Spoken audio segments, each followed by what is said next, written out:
اب دارالعلوم دیوبند نام کس چیز کا ہے؟ دارالعلوم دیوبند کوئی پارٹی نہیں ہے،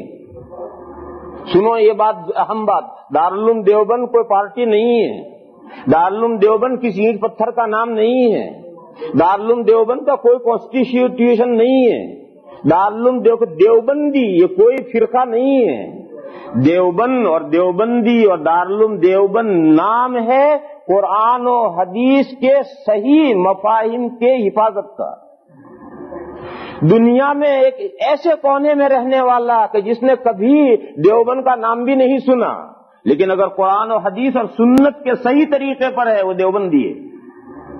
اور دیوبند سٹی کا رہنے والا اگر بدعات کے اندر پھنسا ہوا ہے وہ دیوبندی نہیں ہے،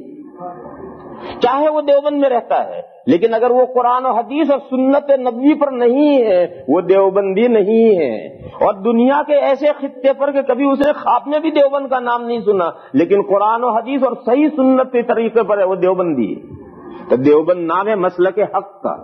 دیوبند نام ہے مسلک حق کا، دیوبند نام ہے قرآن و حدیث کے صحیح مفاہیم کی حفاظت کا، دیوبند نام ہے اسلام پر جان قربان کرنے کا، جسی سے دیوبند نام ہے اپنے تمام ذات اولاد کاروبار سب کو پیچھے رکھو، اپنا دین آگے لاؤ، اپنے دین کے لیے پہلے محنتیں کرو، پھر اس کے بعد میں باقی ساری محنتیں دوسری چیزوں کے لیے کرو۔ دیوبند نام اس تحریک کا ہے، وہ تحریک جہاں زندہ ہے وہ دیوبندی ہے، اور وہ جو تحریک جہاں نہیں ہے وہ دیوبندی نہیں ہے۔